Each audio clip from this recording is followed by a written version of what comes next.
Muy buenos días. Vamos a iniciar la clase de hoy. Es un poquito extensa, así que vamos a tratar de resumir en lo posible. Si hay preguntas, pueden interrumpir.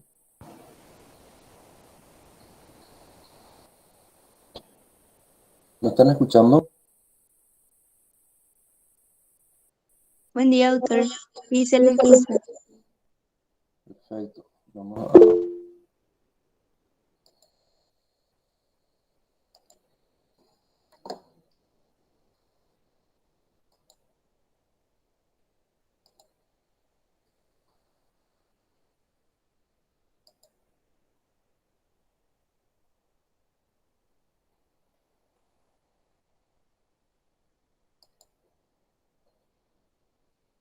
¿Se puede ver esto? Sí se ve. Bueno, ahora quiero saber si cambia. Cambia. Cambia. Bueno, vamos a iniciar entonces. Algo que es muy común en la práctica médica. Va a ser una introducción a lo que es una patología muy importante desde el punto de vista de diagnóstico precoz sobre todo, y el tratamiento, que eso vamos a ver en una próxima ocasión, ¿verdad? Así se presenta un paciente adulto masculino con antecedentes de furunculosis a repetición, o sea, infección de la piel y de partes blandas con formación de pus, ¿verdad? A partir de un folículo piloso.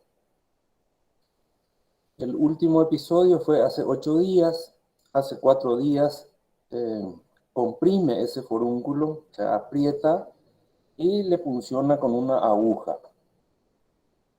12 horas después de ese procedimiento, presenta episodios de fiebre, con escalofríos, mal estado general, acude a urgencia donde constatan fiebre de 39 grados, hipotensión de miden 90-60 y una frecuencia respiratoria superior a 30 por minuto. Bueno, les hago la pregunta, alguien que quiera comentar, ¿qué tiene de algo llamativo este caso? ¿Algún voluntario por ahí que pueda opinar? No tengan miedo, no tengan miedo a opinar, no tengan miedo de equivocarse, están a tiempo de equivocarse todavía. ¿Dónde está Jesús González por ahí? Hola, doctor. Hola. ¿Qué opinas? ¿Y la fiebre presenta al paciente? Su Uh-huh. hipotensión. ¿Qué le hace diferente? El paciente tenía una infección, ¿verdad? Tenía ya Sí, una infección que más que menos vio alguna vez o tuvo alguna furunculosis debajo de las axilas, ¿verdad? O habrá visto el famoso SUSU-A en alguna ocasión, ¿verdad? Pero ¿qué es sí. lo que sale de ese contexto inicial que tenía el paciente? ¿Qué es lo que hizo él que eso cambie?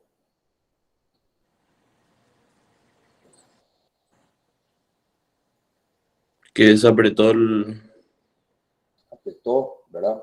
el forúnculo. Apretó, cosa que no hay que hacer, ¿verdad? No se Sí, debe comprimir eso. ¿Por qué? Porque eso tiene una cápsula. Así como al apretar puede salir hacia afuera, ¿verdad? La pus puede también romper hacia adentro y va hacia el torrente circulatorio, ¿verdad? Hacia la sangre, ¿no? En este caso, entonces, eso fue lo que él hizo, ¿verdad? Comprimió. ¿Y qué sale, Jesús? ¿Qué sale de ese contexto que él estaba teniendo.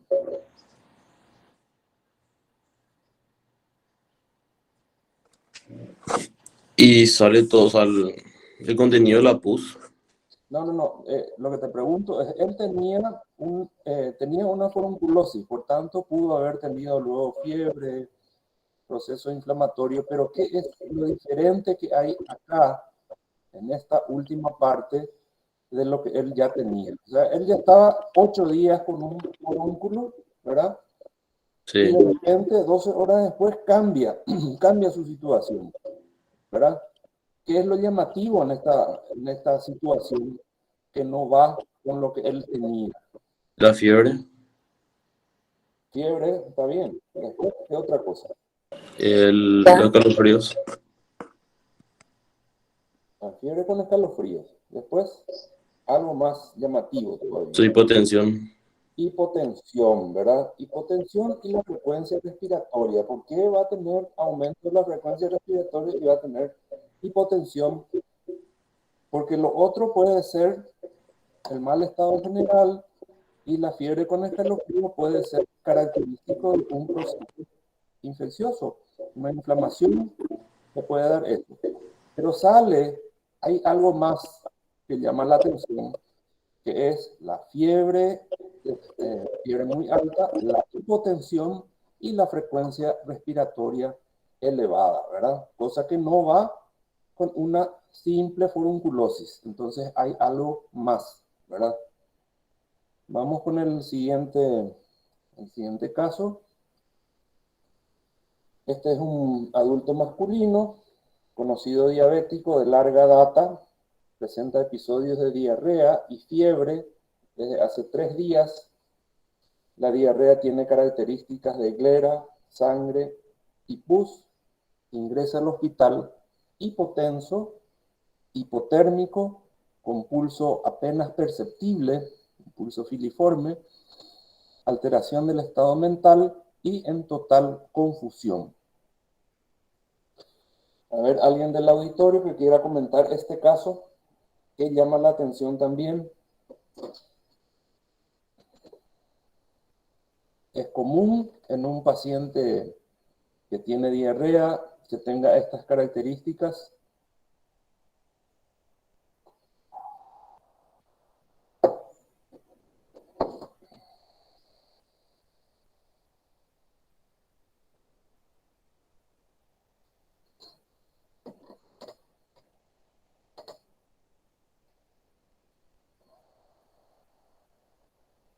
Estoy esperando. ¿Alguien que quiera comentar? No es común. No es común. Sale también tiene algo un poquito más. Sin embargo, la diarrea depende de la diarrea, ¿verdad? Si la diarrea era muy abundante y esto puede llevar a una hipotensión con alteración del estado mental, ¿verdad? Por una deshidratación. Para que vean nomás cómo cambia el contexto y cómo cambia la definición de un cuadro. Una simple diarrea con una deshidratación o es un cuadro séptico. ¿Dónde está el punto? ¿Dónde está el corte entre uno y otro?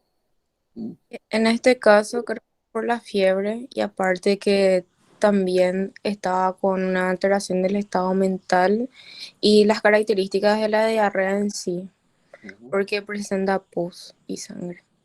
Es una diarrea invasiva al haber sangre, entonces va un poquito más allá. Pero esto no nos descarta que pueda ser también porque no dice cuántos episodios de diarrea tuvo en esos 3 días.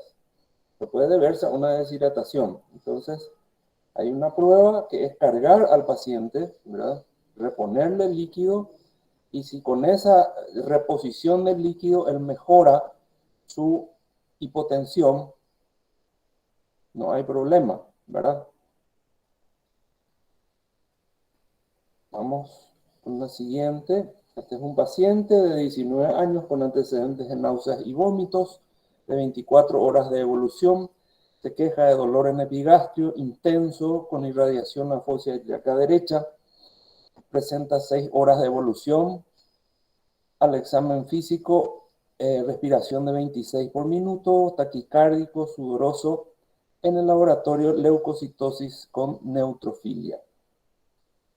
Bueno, ¿qué tiene este paciente?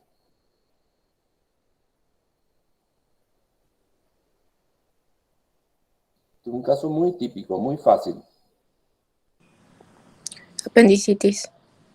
Parece una apendicitis, ¿verdad? Parece una apendicitis, sin embargo, ¿verdad? Nosotros tenemos acá que el paciente tiene leucocitosis con neutrofilia, tiene una, está taquicárdico, aumento de la frecuencia cardíaca, aumento de la frecuencia respiratoria, ¿verdad? Y tiene fiebre.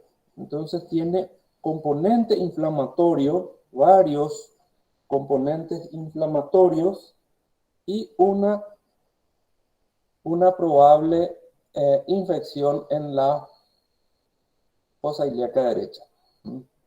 Entonces, esto es, simplemente es una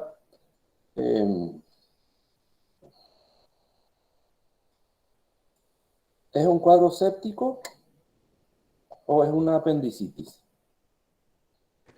¿Podría ser una peritonitis? La diferencia entre lo que estamos hablando de un cuadro séptico y un cuadro infeccioso sin sepsis es lo que queremos definir, ¿verdad? ¿Por qué?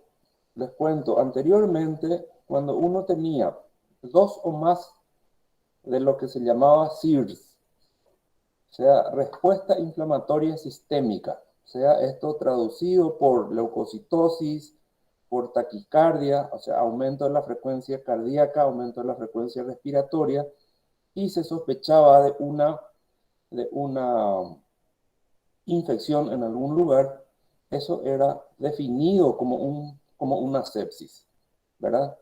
Entonces, si yo voy a meter con ese concepto antiguo, ¿verdad? Esto tiene más elementos de respuesta inflamatoria sistémica y también tiene un proceso infeccioso, probablemente una apendicitis. Entonces, para el concepto antiguo, esto era una sepsis. Se sobrevaloraba la sepsis o en algunos casos se dejaba de lado el diagnóstico tan esencial como estar ante un paciente con sepsis.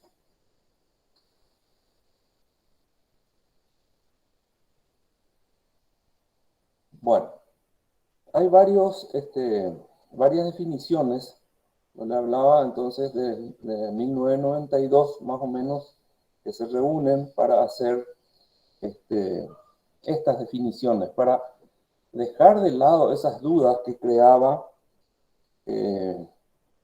los conceptos de una infección, hasta dónde llegaba a simplemente una infección y hasta dónde se convertía en sepsis.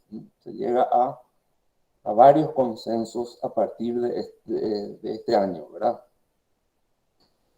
Bueno, las definiciones, entonces vamos a hablar de la infección, que es el fenómeno microbiano caracterizado por la presencia inflamatoria de microorganismos en tejidos que normalmente son estériles.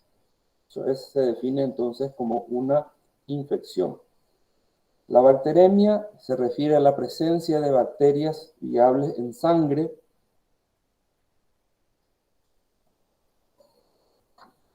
De esto hablábamos. El síndrome de respuesta inflamatoria sistémica es una respuesta generalizada de una variedad de injurias clínicas severas. Este síndrome es reconocido clínicamente por la presencia de 2 o más de los siguientes: temperatura elevada, más de 38 o menos de 36, o sea que puede haber hipotermia también en un proceso severo. La frecuencia cardíaca mayor a 90, la frecuencia respiratoria mayor a 20, o la presión arterial de CO2 menor a 32, recuento de glóbulos blancos mayor a 12.000 o menor a 4.000,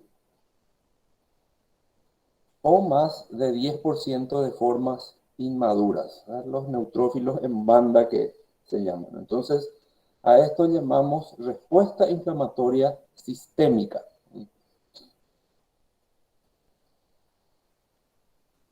La hipotensión se define como la presión arterial sistólica menor a 90 o una reducción de más del 40% del basal en ausencia de otras causas de caída de la presión arterial. Es lo que decía entonces, ¿por qué cae la presión arterial si es que no hay una deshidratación? Si tuviera una causa como la deshidratación, le ponemos líquido y él va a, va a volver a su presión normal. Pero si es que no hay una causa que justifique eso, entonces tenemos que tener en cuenta que es otra cosa el problema. La sepsis es la respuesta sistémica a la infección. Es una respuesta exagerada a esa infección, por lo tanto los signos clínicos que se describen en SIRS están presentes junto con una evidencia definitiva de infección. Antes se consideraba la sepsis severa, hoy ya no existe en el nuevo consenso porque esos fueron del 92, 2002 y después del 2016. Se consideraba severa cuando estaba asociada con una disfunción orgánica, hipoperfusión o hipotensión. Este concepto de sepsis severa ya se sacó, como vamos a ver más adelante.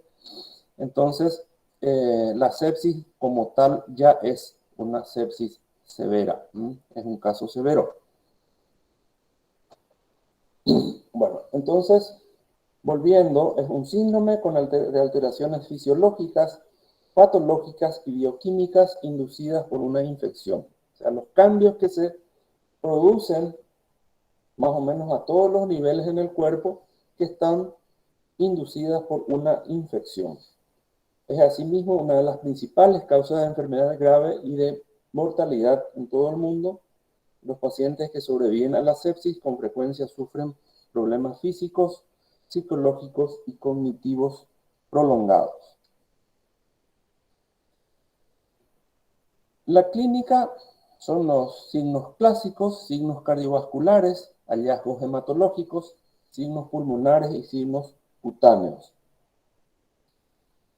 Los signos clásicos tenemos la fiebre, escalofrío, hipotensión, hiperventilación con menos frecuencia, sudoración profusa, aprehensión, trastornos de la conciencia. Los signos cardiovasculares, inicialmente el shock es un shock caliente, un gasto cardíaco alto, y una resistencia vascular pulmonar baja, perdón, acá está mal, esto es baja al principio, y después progresa al shock frío, donde baja el gasto cardíaco y la resistencia vascular se eleva. Hay depresión del músculo cardíaco, depresión de la función, hipoperfusión tisular y acidosis metabólica.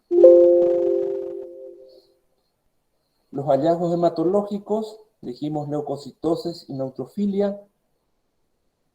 Reacción leucemoide puede ser muy elevado, por encima de 25, 30.000, o puede haber neutropenia por debajo de 4.000, como dijimos. Plaquetopenia, granulaciones tóxicas, coagulación intravascular diseminada y puede haber anemia hemolítica.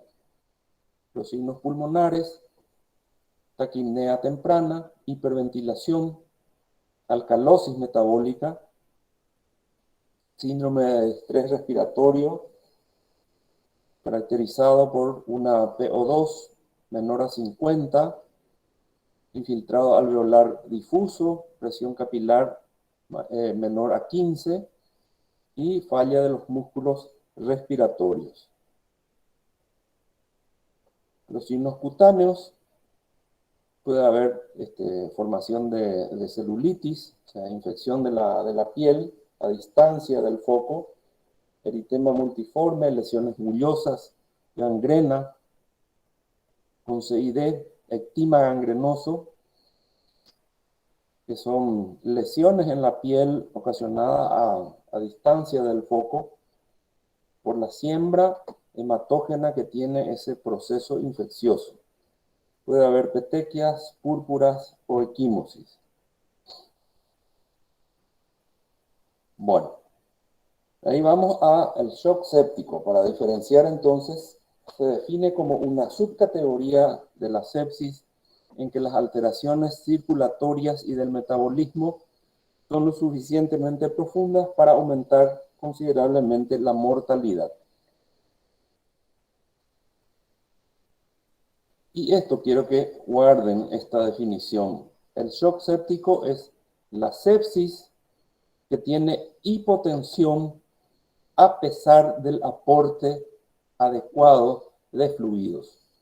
¿Se acuerdan el caso del paciente diabético, verdad?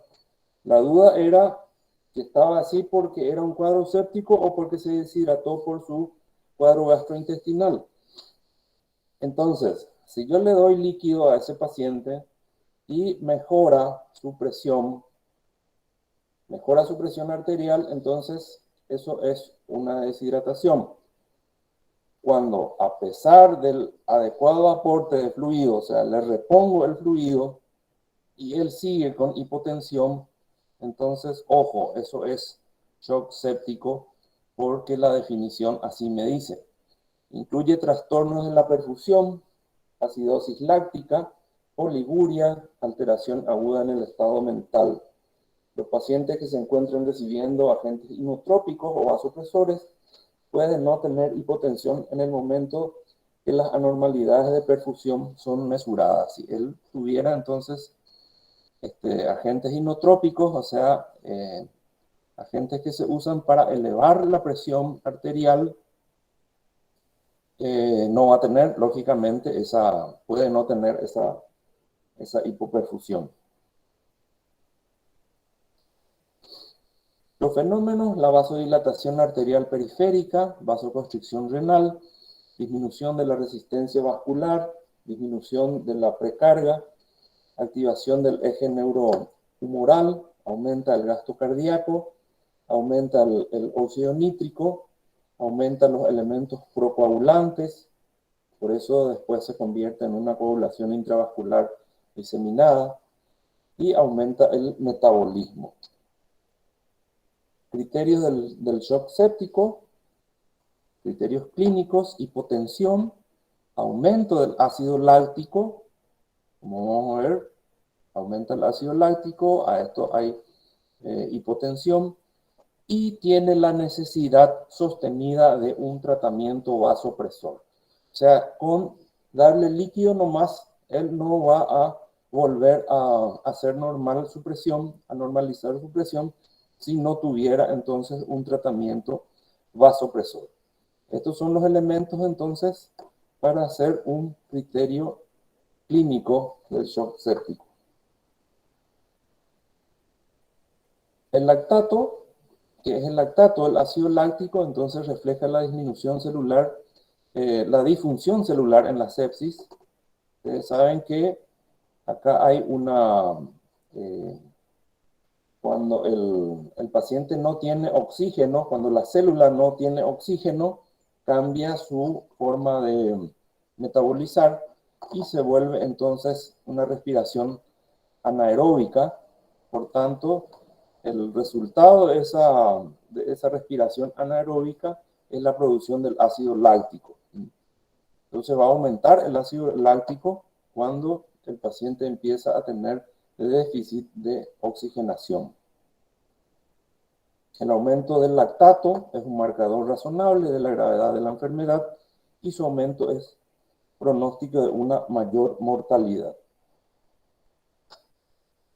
Signos y síntomas de disfunción orgánica, cardiovascular, aumenta la frecuencia, disminuye la presión arterial, aumenta la presión venosa central, en los riñones hay oliguria, anuria, aumento de la creatinina, disminuyen las plaquetas y aumenta el dímero D. Han escuchado también del dímero D, que aumenta también en los procesos en el COVID, ¿verdad? Los criterios hemodinámicos, tenemos la presión arterial sistólica menor a 60, una disminución de esto es 90, sería 90, o disminución de más del 40% de la presión basal. Hay un estado hiperdinámico con gasto cardíaco alto y resistencia pulmonar vascular elevada. Al principio baja, después sube, hipotensión, extremidades calientes y llenado capilar rápido. En el shock cardiogénico o hemorrágico la piel es fría y hay llenado capilar lento.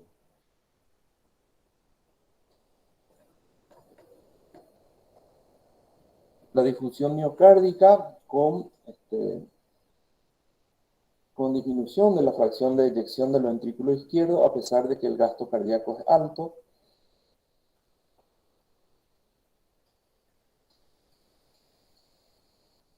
Índices de perfusión, tenemos el estado mental disminuido, el llenado capilar lento, el lactato sérico que aumenta, la presión arterial media, la diuresis, alteración del sensorio.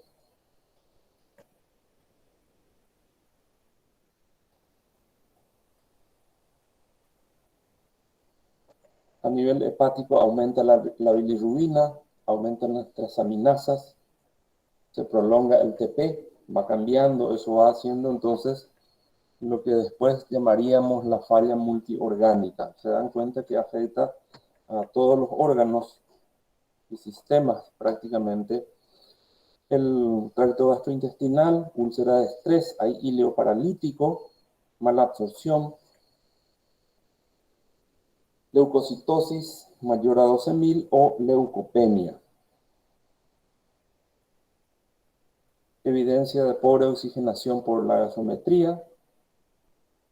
Esto manejaron mucho también, mediante el COVID conocimos mucho lo que es el manejo de la oxigenación, aumento del ácido láctico, puede haber trombocitopenia.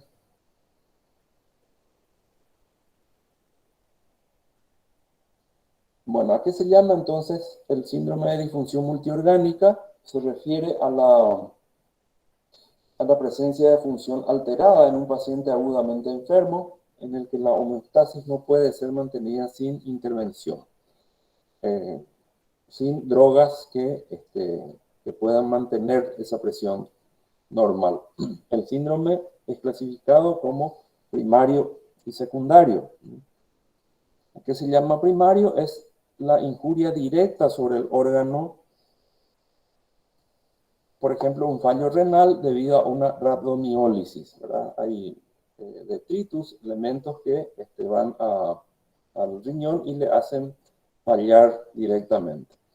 Y el secundario es un fallo orgánico que no se debe a una respuesta directa de la injuria misma, pero es una consecuencia de la respuesta del huésped. Puede estar entonces con una hipoxemia y a partir de ahí entonces empiezan a fallar de forma indirecta los órganos, que es esa característica.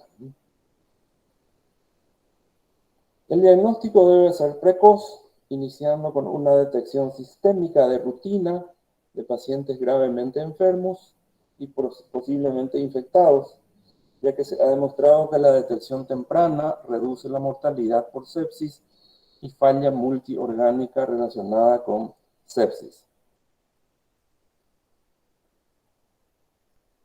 La toma de cultivos, siempre antes del inicio de los antibióticos, se toman los cultivos. Esto es para saber el germen y qué es lo que vamos a realizar entonces como terapéutica antibiótica. Todo lo que pueda ser cultivado debe ser cultivado como un foco infeccioso. Por más de que no tenga relación, igual en la orina, el LCR, si se pudiera, secreciones respiratorias, heridas, todo lo que podamos cultivar, tendríamos que hacer eso para comparar entonces una bacteremia que está teniendo, entonces va a ser el mismo germen que aparece en varias partes al mismo tiempo. Bueno, esto simplemente es para contarles lo que había anteriormente, ¿verdad? No hace falta que memoricen esto, simplemente era que anteriormente los primeros conceptos de sepsis fueron cambiando. Este cambio a medida que se fueron estudiando, se iban sacando elementos y haciendo más preciso el diagnóstico de sepsis, ¿verdad? Acá habla, y esto va a quedar grabado, poco a poco entonces van modificándose los criterios y se van dando valor a elementos que no tenían anteriormente valor.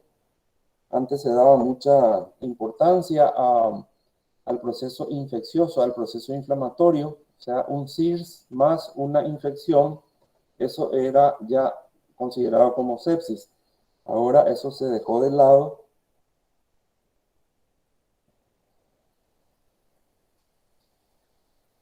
Acá, por ejemplo, decía los intentos de la utilización para diagnosticar una sepsis en ausencia de los criterios estrictos de valores del SIRS. Se daba mucha importancia, se le dio importancia a la procalcitonina, esto es en 2001, y se llega al tercer consenso, ¿verdad? Para modificar más todavía. Acá ya se deja de lado los criterios del SIRS como elementos de sepsis, sino se le pasa a considerar elementos de un proceso infeccioso, o sea, de una parte de la sepsis.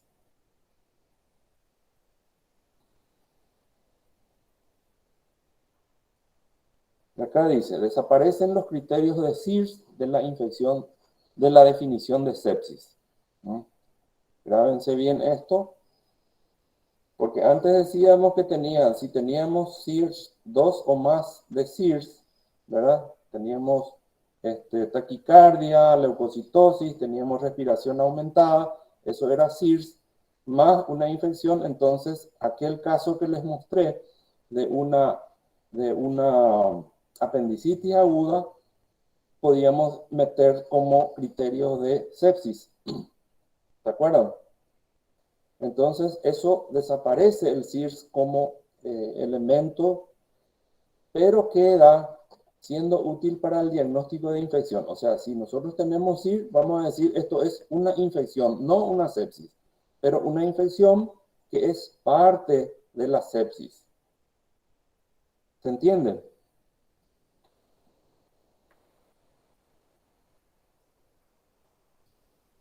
Desaparece el concepto de sepsis grave porque parece redundante.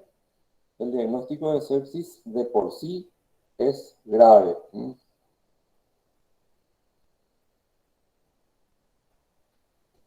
Y esta es una escala, ¿verdad? Que resume, esto se puede hacer en el consultorio. Fíjense lo poco que tenemos acá: una hipotensión menor a 100, el estado mental menos de 13 y una taquipnea mayor a 22, más una sospecha o una documentada infección, ¿verdad? esto es entonces igual a diagnóstico de sepsis. Está la escala de SOFA, ¿verdad? Que es una escala que tiene muchos elementos. Eso se utiliza, elementos laboratoriales que se utiliza en la terapia intensiva sobre todo, ¿verdad? Pero esto es el Quick SOFA, es un SOFA acortado, y estos son los elementos, esto es más criterios clínicos, ¿verdad? Cualquiera puede tener un aparato de presión, se toman la presión, el estado mental se puede considerar, y una taquicardia, más la sospecha o una documentación de una infección, entonces esto es una sepsis.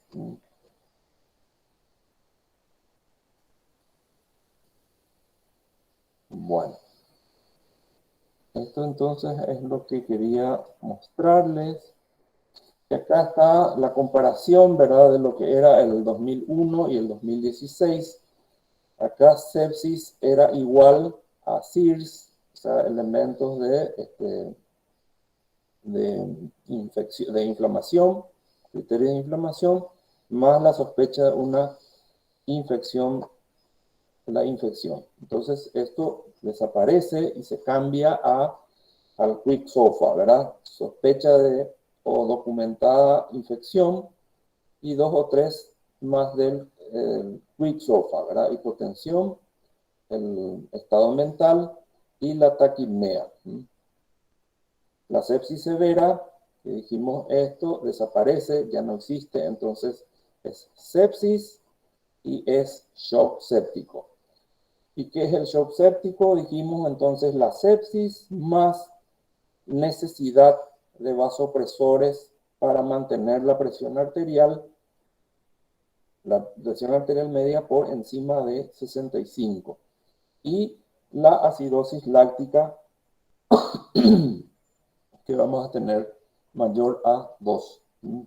Eso es entonces el concepto actual que tienen que manejar. Entonces hay una sepsis y un shock séptico, ambas cosas. Bueno, esto es lo que les quería traer por el tiempo, entonces vamos a pasar si hay alguna pregunta mientras ubicamos la segunda clase.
Bueno, se ve esto, ¿verdad? Sí, se ve. Cuando se ve, cambia, ¿verdad? Bueno, entonces la meningitis, hablamos, estas son las membranas de la meninge, ¿verdad? De dentro a afuera tenemos la dura madre, la aracnoides y la pía, ¿verdad? Entre estos circula el líquido cefalorraquídeo y cuando se inflama o el líquido o estas membranas, ¿verdad? Se considera entonces una meningitis. Los objetivos: conocer los agentes más frecuentes de la meningitis y su diagnóstico y su manejo, conocer los agentes más frecuentes de la encefalitis, su diagnóstico y manejo, conocer la etiología de las... Bueno, esto vamos a resumir simplemente en esta primera parte. La meningitis, ¿verdad? Hablamos de inflamación del espacio subaracnoideo entre la pía madre y la dura. Esto incluye el líquido cefalorraquídeo.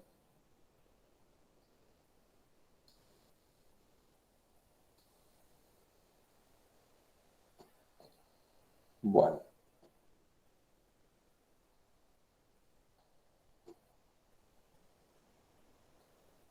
La clasificación de la meningitis puede ser aguda, puede ser subaguda o puede ser más prolongada, ¿verdad?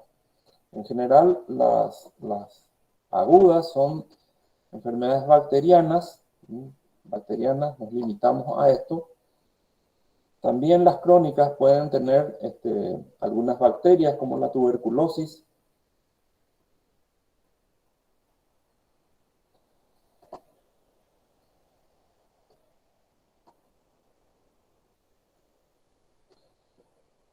Bueno, es la infección entonces de la leptomeninges y del líquido cefalorraquídeo por bacterias piógenas con tropismo particular hacia el sistema nervioso. Es una enfermedad en potencia letal cuyo pronóstico depende en gran medida del diagnóstico precoz. Si no hacen diagnóstico de una meningitis, eso es 100% letal.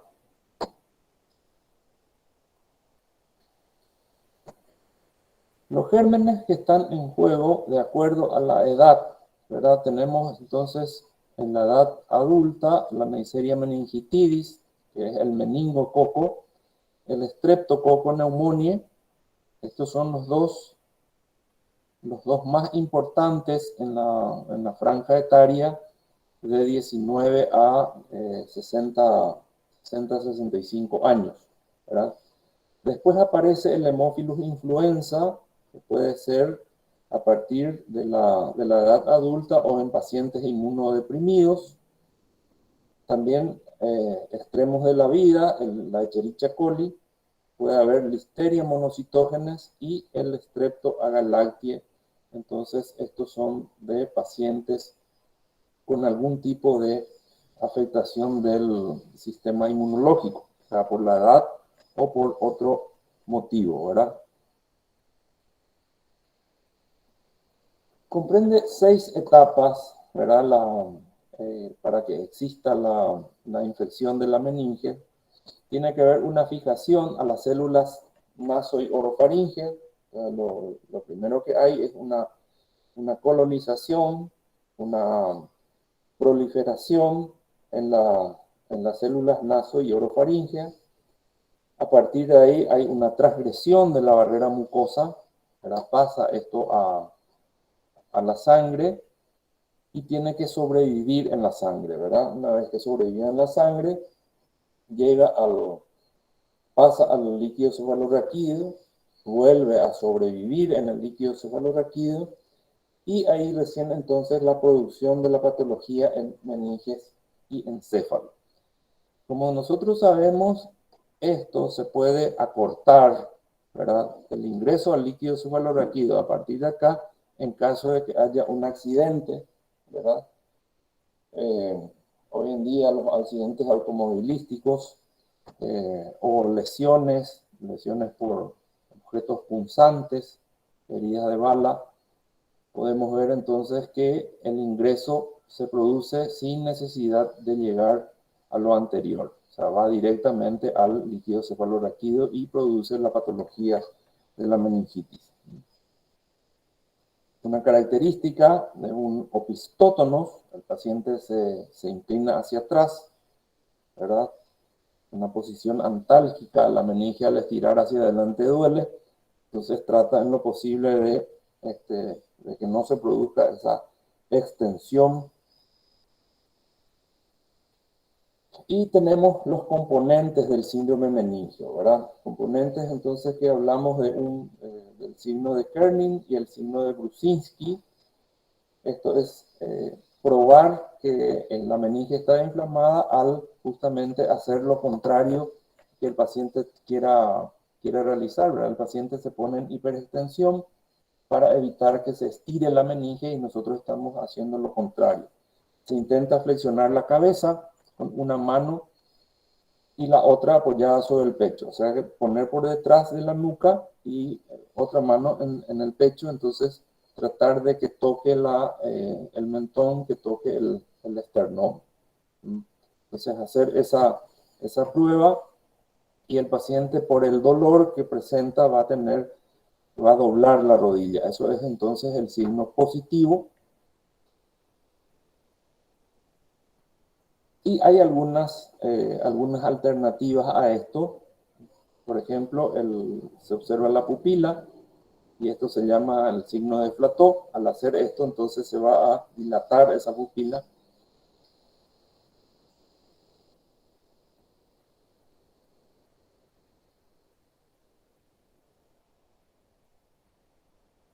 El síndrome meningio, signo de la pierna contralateral de Brusinski. Se flexiona una pierna sobre el muslo y esta sobre la pelvis y el miembro inferior del lado opuesto imita el movimiento. Esto es también un signo alternativo del Brusinski, ¿verdad? Nosotros hacemos entonces el primer Brusinski hacemos en el cuello, ¿verdad? Tratando de doblar la cabeza, o se puede hacer entonces al flexionar la pierna sobre el muslo, ponerse al lado del paciente, tratar de doblar la rodilla y flexionar sobre la pelvis. Entonces la pierna contralateral va a imitar el movimiento que nosotros hacemos, ¿verdad? Eso es como una posición antálgica que va a buscar este paciente.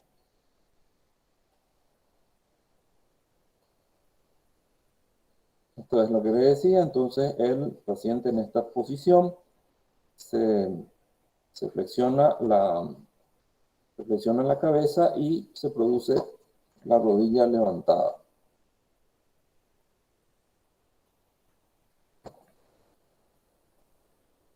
Existen otros signos, por ejemplo, la raya meningítica, se traza se le pone el dedo como si fuera una quemadura solar, ¿verdad? Una quemadura solar que uno pasa el dedo y queda una huella, ¿verdad? De naturaleza vasomotora. Puede haber otras manifestaciones, hemiplejías, piramidalismo,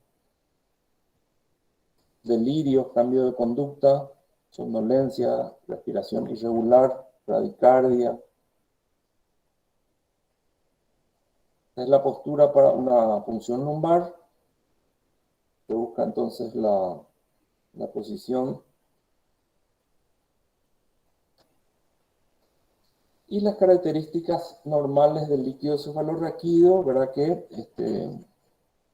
hacen el diagnóstico. El valor normal no tiene que haber leucocitos o menor a 6, menor a 10, hablamos entonces de leucocitos. Por encima de 10 ya esto es una meningitis. No hay polimorfos nucleares, la glucosa es la mitad de la glicemia simultánea en sangre, las proteínas por debajo de 30 o de 40, y no tiene que haber tampoco eritrocitos.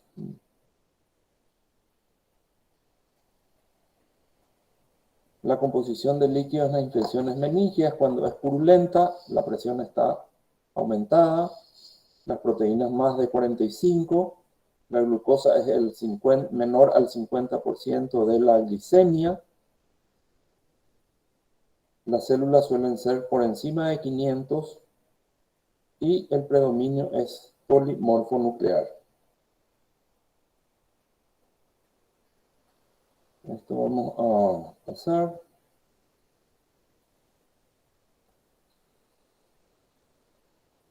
La anatomía patológica, existe un exudado purulento a nivel de las meninges, inflamación con infiltración de polimorfos nucleares, bacterias libres, hay alteración de los vasos con trombosis y lesiones isquémicas que empeoran la situación. Esto entonces, no solamente el proceso bacteriano en sí, sino los colaterales que traen, entonces, la inflamación con la trombosis y lesiones isquémicas. Eso va empeorando la situación del cerebro. Puede existir obstrucción de la circulación del líquido cefalorraquídeo, o sea, se taponan los orificios de salida de drenaje del líquido cefalorraquídeo y produce una hidrocefalia. Como cuadro clínico presenta casi siempre, hay fiebre, la cefalea es intensa, náuseas y vómitos, trastornos de la conciencia, convulsiones, coma, rigidez de nuca, signos meningios, lesiones cutáneas hemorrágicas y shock. Meningitis meningocócica, todo lo anteriormente descrito, y en la piel estas lesiones. Entonces, prácticamente patognomónica, cuando hay un síndrome meningio acompañado de unas lesiones en piel, esto puede ser una meningocócica. Fíjense las lesiones. La escala de Glasgow, que después van a mirar, eso tienen que saber porque es común para muchas patologías. Usamos mucho la escala de Glasgow, que tiene apertura ocular, respuesta verbal y la respuesta motora. Van a revisar después esto.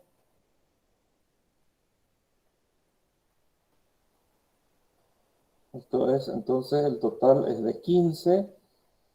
A partir de ahí empieza la disminución de acuerdo a lo que van contando con esto. Y decimos que es grave por debajo de 8. El paciente está en un coma profundo. En el laboratorio, la leucocitosis con neutrofilia a veces es normal o existe leucopenia. Los hemocultivos, dijimos que hay que tomar hemocultivos siempre, pueden ser positivos hasta en un 40%. Este es un líquido un extendido, un líquido cefalorraquídeo con streptoneumonia. Fíjense las imágenes, pocos gram positivos, unidos en pares o en cadenas. Si encuentran esto, entonces es un streptoneumonia. Otros estudios, glicemia, urea creatinina, electrolitos, lo que tienen que pedir. El laboratorio, el LCR, es siempre líquido, color opaco o purulento, verdaderamente ya. Puede ser claro en estadios iniciales. La proteína que sube por encima de los 40. La glucosa inferior a la mitad de la glicemia. Esto es importante que tengan en cuenta esto. ¿Por qué? Porque si un paciente es diabético y tiene 400 de glucosa, si ustedes tienen 80 en líquido cefalorraquídeo, eso es menos de la mitad, entonces está consumida esa glucosa. Por eso dice inferior a la mitad. Siempre que hacen una punción lumbar, tienen que hacer una glicemia simultánea. La tinción de Gram puede dar morfología, así como vimos entonces la presencia de cocos Gram positivos o cocos Gram negativos, nos puede orientar al diagnóstico. Y la confirmación por medio del cultivo es alrededor del 70% o más. Otros estudios, radiografía de tórax, senos paranasales, tomografía axial, En el LCR podemos hacer aglutinación de látex, determinación del ácido láctico, pero es suficiente ya entonces teniendo eso que dijimos, ese cambio en el líquido cefalorraquídeo para el diagnóstico. Células mayor a 10, glucosa consumida y las proteínas aumentadas. Con eso tenemos diagnóstico. Es fácil, entonces en los casos típicos es más difícil cuando faltan algunos componentes del síndrome. Por ejemplo, en pacientes afebriles hay que buscar otros componentes de un cuadro que orientan hacia compromiso del sistema nervioso central, cefalea, obnubilación, confusión mental en forma progresiva. Esto entonces es importante porque muchas veces no tenemos todo el cuadro completo y tenemos que ir a buscar. El diagnóstico definitivo se establece por medio del cultivo, por medio del estudio, perdón, el citoquímico y la confirmación por medio de cultivos.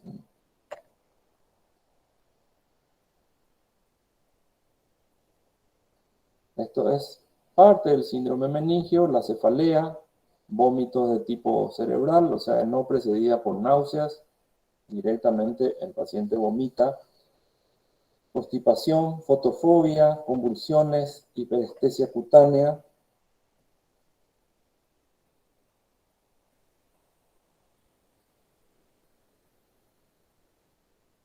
Y el tratamiento que no corresponde simplemente es hacer antibióticos en forma precoz, medidas de sostén, disminuir esa cefalea, esa presión intracraneana elevada que se tiene con medidas antiedema. Eso es lo que corresponde. Bueno, si tienen alguna pregunta, por el tiempo simplemente gente que...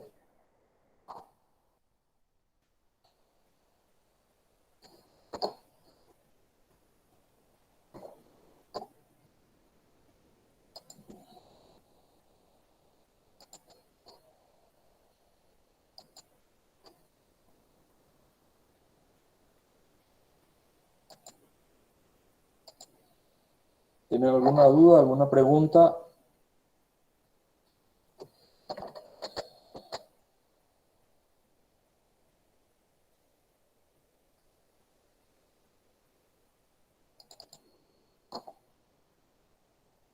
Todo claro, doctor.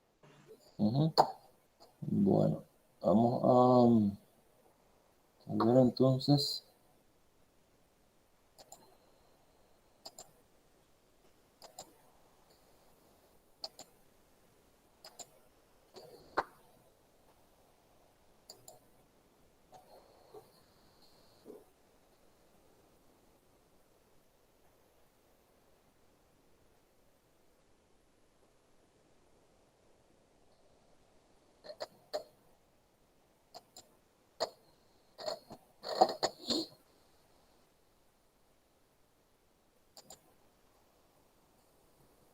Bueno, en lo que se refiere a dos bacterias que son importantes, que están en la piel y producen las infecciones de piel y partes blandas.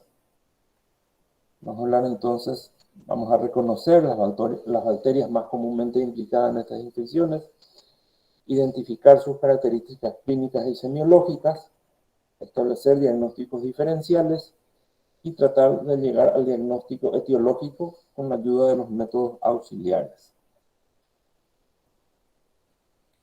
Bacterias gram positivas, acá tenemos infecciones estafilocóccicas. En primer lugar, entonces el estafilococo, que es el germen más predominante en habitantes de la piel. Su nombre deriva del griego estáfile, por eso estafilococo, que quiere decir racimo de uva. Eso en medio de cultivo parecen un racimo de uva, a diferencia del estrepto que dijimos son en largas cadenas Estos se unen en racimos. No se produce una separación total de la pared, por tanto quedan pegados unos a otros y forman entonces los racimos.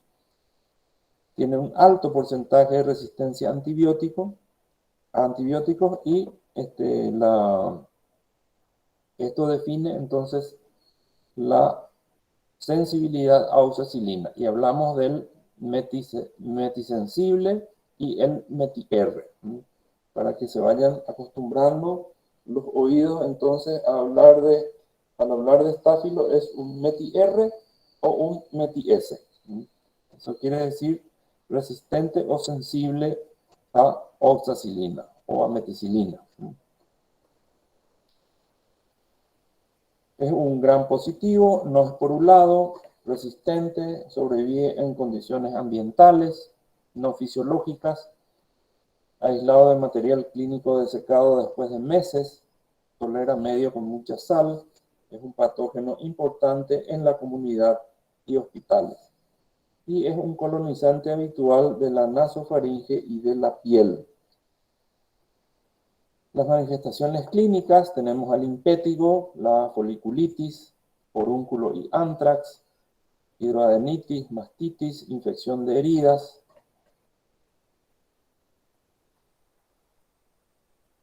El impétigo es una infección superficial causada por el Streptopiógenes, por el Staphylo aureus o por ambos. Es un tanto difícil diferenciar.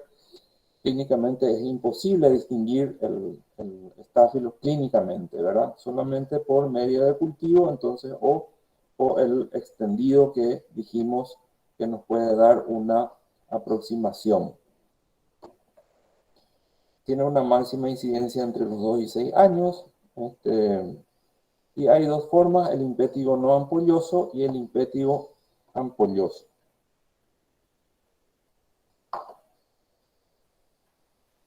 Esto vamos a ver, el microvesiculoso o contagioso, esto es el no ampolloso, ¿verdad? Que es el más conocido. Conocemos entonces alrededor de la boca, parece un herpes, tiene mucha comezón. Vamos a ver acá, ¿ven? Esto, entonces, parece un herpes, el chiquito se rasca y después se toca en otro lugar, se vuelve a rascar en otro lugar y va diseminando, va sembrando esto que es entonces el impétigo. Ahí se ve con más. Acá deja una costra melicérica. Esto puede ser estrepto o estáfilo. Este es un impétigo ampolloso. Fíjense las grandes ampollas como quemadura. Impétigo entonces no ampolloso y el ampolloso. El diagnóstico se basa en el aspecto clínico de las lesiones, las costras melicéricas, la confirmación mediante el GRAN y el cultivo del líquido cefalorraquídeo. El impétigo no ampolloso, dijimos, debe diferenciarse del herpes, de la tiña y el eczema, entonces es alrededor de los orificios, alrededor de la boca, por ejemplo, ¿verdad?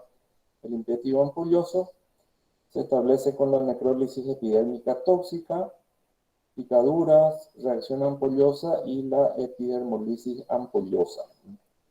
Esto es más grave. Lo más común es ver este impétigo. Entonces,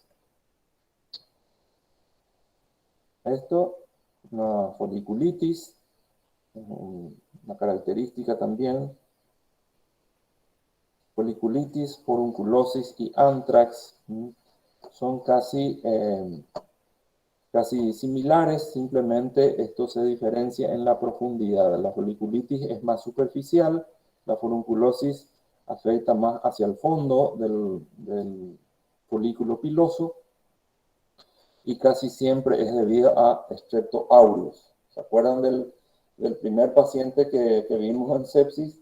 Tenía un forúnculo, ¿verdad? Él se comprimió y a partir de ahí hizo su bacteremia, era de piel y partes blandas, era una simple furunculosis y se convirtió en una sepsis.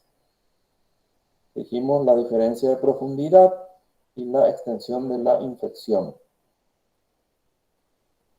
Las lesiones de foliculitis consisten en pequeñas pústulas amarillentas, bien limitadas, centradas por un pelo, siempre casi hay un pelo en el medio, y rodeadas por un halo eritematoso. La misma cosa, los forúnculos es un nódulo ya más profundo, más doloroso. Esto puede contener más cantidad de pus. Y cuando estos forúnculos se unen por debajo de la piel, forman lo que se llama el anthrax. El anthrax estafilocócico, para diferenciar de lo que es el anthrax por Bacillus anthracis, que es de bioterrorismo, no tiene nada que ver con esto. Entonces esto es una lesión de piel, que son forúnculos que se unen por debajo de la piel y tienen tienen varias bocas de salida, supuran como una espumadera. Foliculitis de la barba, después de la afeitada, esto al moverse el pelo, ¿verdad? Se inoculan bacterias en el sitio que producen esto, suelen ser estafilocócicas.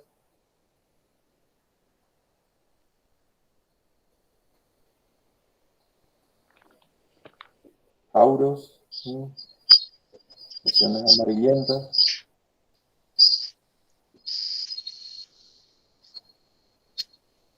A ver, después de la supuración, forúnculo, forunculosis, anthrax, la extensión de la lesión. Ahí se ven. Esta es la región anatómica que se suele ver el anthrax, ¿verdad? En la nuca, en la parte posterior, en la parte alta de la espalda. La hidradenitis también son forúnculos que aparecen debajo de o sea, en las axilas. Una mastitis.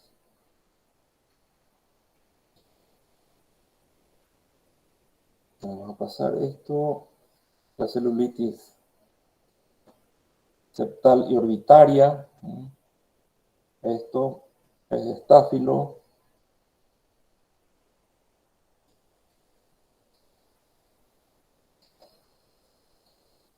Infecciones de los catéteres.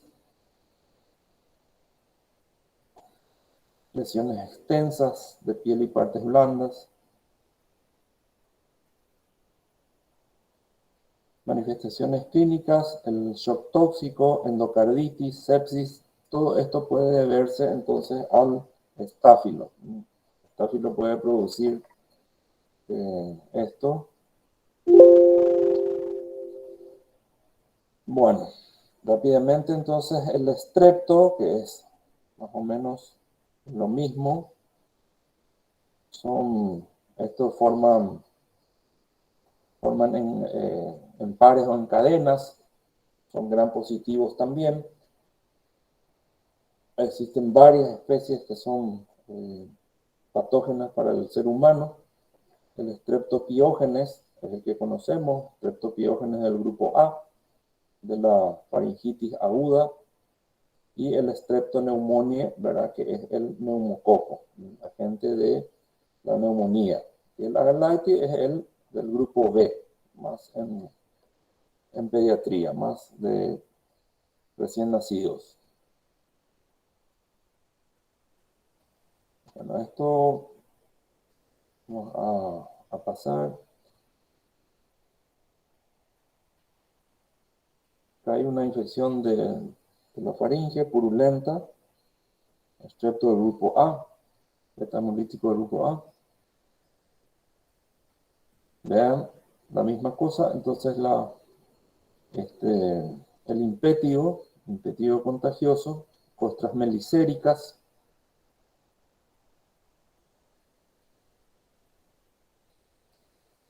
La erisipela, todos conocen, inflamación de la piel con compromiso de vasos linfáticos, tiene una característica de la tumefacción que tiene los bordes bien limitados, a diferencia de la celulitis, ¿verdad? Que la limitación no es como esto. Esto es como si fuera que tiene un calcetín rojo, ¿verdad? Como una media roja. Entonces, bien limitado la parte enferma de la parte sana, y en la celulitis eso no existe, ¿verdad? Se va extendiendo. Fíjense acá, esta es una erisipela de la cara, hay una marcada delimitación, entonces, entre la parte enferma, la parte sana. Vean esto, bien marcado. La celulitis, dijimos entonces, inflamación de la piel y los tejidos subcutáneos. Pues,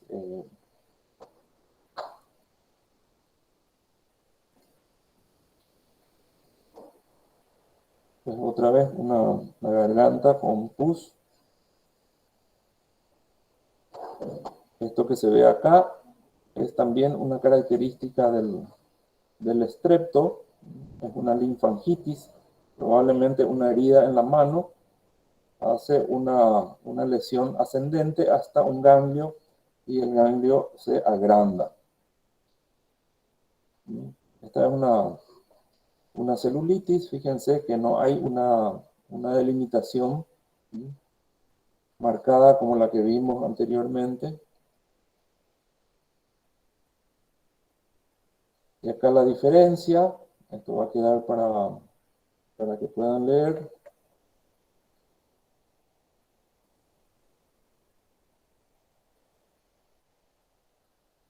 Acá les pongo la diferencia entonces entre una erisipela y una celulitis que no tiene esta marcación acentuada. Bueno, gente, debido al tiempo, lastimosamente esto es una clase para cada tema, pero en vista del tiempo tuvimos que comprimir esto, así que cualquier consulta que hagan, saben dónde encontrarme. Estoy en la cátedra todos los días, así que cualquier cosa, entonces, a las órdenes por ahí. Vamos a dejar acá, porque tengo otra actividad a esta misma hora, ¿no? Profe, una consulta. Sí. ¿Cómo se previene la infección de los catéteres? Y tiene varios componentes, ¿verdad? Varios componentes, que es desde el lavado de manos simple, ¿verdad? Un simple lavado de manos por la persona que hace el catéter. El catéter se debe hacer como un campo operatorio. La limpieza, la desinfección de la parte donde va a ser insertada el catéter. Existen varias clases de catéter, ¿verdad? Desde los catéteres eh, de vida corta, o sea, las que van a tener 24, 48 horas, pero igual eso puede ser una puerta de entrada si no tuviéramos las condiciones. Vamos a estar inoculando directamente al torrente circulatorio. Entonces se hace como un campo operatorio, se hace con yodo, con alcohol, se limpia eso y se introduce el catéter con la limpieza correspondiente de la zona y de la mano del que va a instalar esos dispositivos, ¿verdad? Tiene que usar guantes estériles, no usar guantes y estar tocando el picaporte, tocando la mesita, y después viene a hacer su inserción del catéter. Son cuestiones básicas de entrenamientos sobre todo personal de enfermería. entiendo. Y después se hace otra vez la limpieza alrededor del catéter. Y eso depende de la persistencia de tu catéter. Si el catéter tiene si vas a tener una duración de más de 48, 72 horas, como son las vías venosas centrales, eso se hace una limpieza. Primero hay que revisar, todos los días al revisar el catéter, ¿verdad? Si hay signos de infección alrededor, si hay pus, eso se tiene que retirar, ¿verdad? Y se hace el cambio del vendaje que está alrededor. Eso se hace diariamente o cada 48 horas. Gracias, doctor. Bueno, entonces dejamos acá, gente. Y cualquier cosa, ya saben dónde encontrarme, ¿sí? Sí, doctor, muchas gracias. Bueno, Gracias. hasta luego. Gracias, doctor.